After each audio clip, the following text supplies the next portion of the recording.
Hello, যারা শুনছেন কেমন আছেন বন্ধুরা? দিনা চলে আসা আমার কথার ঝুড়ি নিয়ে অনেক অনেক ভালোবাসা, বিনম্র শ্রদ্ধা। যারা হিতৈষীতে নতুন জয়েন করছেন প্রত্যেকটি বন্ধুকে অনেক অনেক ভালোবাসা এবং স্বাগতম। আপনাদের ভালোবাসা, আপনাদের প্রশ্ন, আপনাদের লেখা থেকেই আজকের এই হিতৈষী।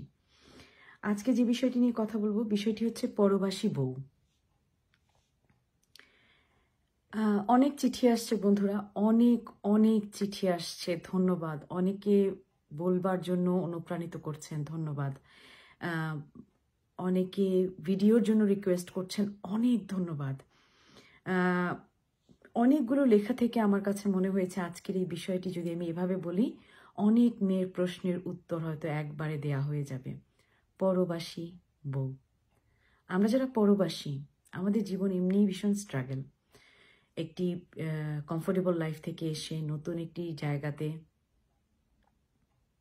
ভাষাতে, কালচারের সাথে নিজেদের অ্যাডপ্ট করাটা, এই নিজের ভেতরে নিজের এক যুদ্ধ। এই যুদ্ধ দিয়ে যে যায়নি তাকে বোঝানো একটু মুশকিল। তারপরে যদি হই আবার বউ। আমরা অনেক মা বাবা আছেন বাংলাদেশে যারা বিদেশি মেয়েদের বিয়ে দিতে পছন্দ করেন।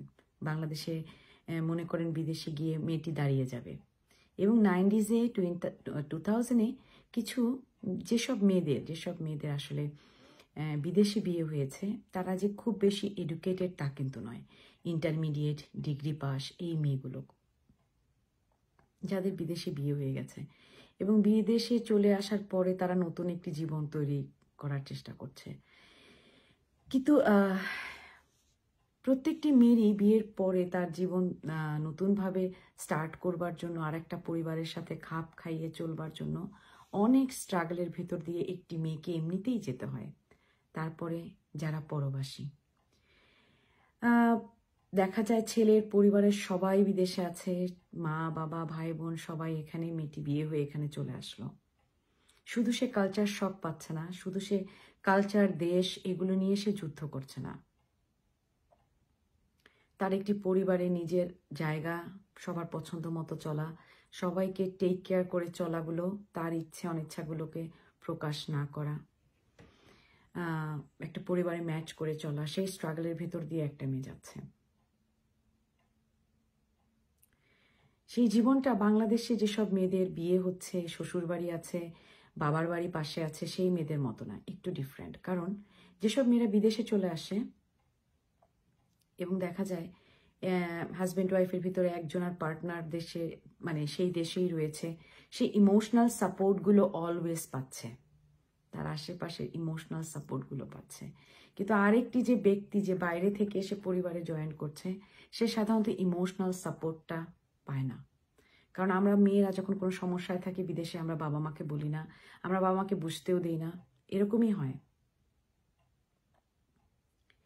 এবং 10 বছর 15 বছর পরে এই ইমোশনাল সাপোর্টটা না পেয়ে একটা মানুষ যখন 10-15 বছর চলতে থাকবে, দেন শুরু হয় আসলে এক ধরনের না বলা ঝগড়া, না বলা কথা, না বলা জীবন। অনেক বন্ধুরা লিখেছেন বিদেশে আছেন, 10-15 বছর পরে হাজব্যান্ড বাইরের রিলেশনে আছে, সেটা নিয়ে স্ট্রাগলে আছেন, কিভাবে কি করবেন বুঝে উঠতে পারছেন না, নিজের অস্তিত্ব খুঁজে পাচ্ছেন না। অনেকে লিখেছেন হাজব্যান্ড নিজের ভাই বোন মা বাবাকে এত বেশি প্রাধান্য দিচ্ছে যে সন্তানকে পর্যন্ত বা আপনাকে অ্যাজ এ ওয়াইফ সেই প্রাধান্যতা সে কোনোদিনই দিতে পারেনি।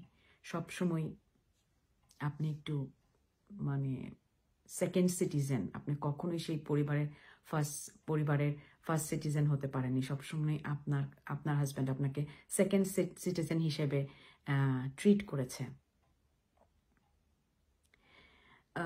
এবং 10 বছর 15 বছর 20 বছর পর অনেক সংসার ভেঙে গেছে, অনেক সুন্দর সুন্দর সম্পর্কগুলো এলোমেলো হয়ে গেছে, শুধু এই ইমোশনাল সাপোর্টের ইমব্যালেন্সের জন্য। যেসব বন্ধুরা লিখছেন অনেক অনেক ধন্যবাদ বন্ধুরা লিখবার জন্য। আপনাদের ইমব্যালেন্সটা বুঝতে পারি, এটা নিয়ে আমরা কাজ করতে পারি যদি আমরা নিজেরা সেলফ কনফিডেন্স আবার ফিরিয়ে আনতে পারি। কারণ আমরা এত অল্প বয়সে বিদেশে আসার পরে আমাদের এডুকেশন, আমাদের ক্যারিয়ার নিয়ে আমরা এত বেশি স্ট্রাগল করেছি এবং পরিবারের এই স্ট্রাগলগুলোর সাথে আমাদের প্লেটে এসেছে, তাই না? এবং আমাদের ইমোশনাল কোনো সাপোর্ট ছিল না, আমরা ট্রমাটাইজ। তো আমরা যদি নিজেদের ভেতরে কাজ করতে থাকি, আমাদের নিজেদের ভ্যালিডেশন যেন আমরা সামনের ব্যক্তিটি বা সামনের একটি পরিবার থেকে বা সামনের একটি গোষ্ঠী থেকে না খুঁজি। আমাদের নিজেদের জীবনের ভ্যালিডেশন, আমাদের কাজের ভ্যালিডেশন যখন আমরা আর একটা মানুষের চোখে খুঁজতে থাকবো, তখন আমরা আমাদের ভালো দিকগুলো বুঝতে পারবো না, আমরা আমাদের ভালো দিকগুলোর দিকে খেয়াল করতে পারবো না। আমাদের জীবনে যা কিছু বর্তমান, যা কিছু আমাদের সামনে আছে, তার জন্য কোনো না কোনোভাবে আমি কাজ করেছি, ওটা আমার বর্তমান। তো আমার ক্রিয়ার ফল আমার সামনের ফলাফল, তাই না? তো আমরা যেন আমাদের নিজেদের ভ্যালিডেশন সামনের মানুষগুলোর চোখে না খুঁজি।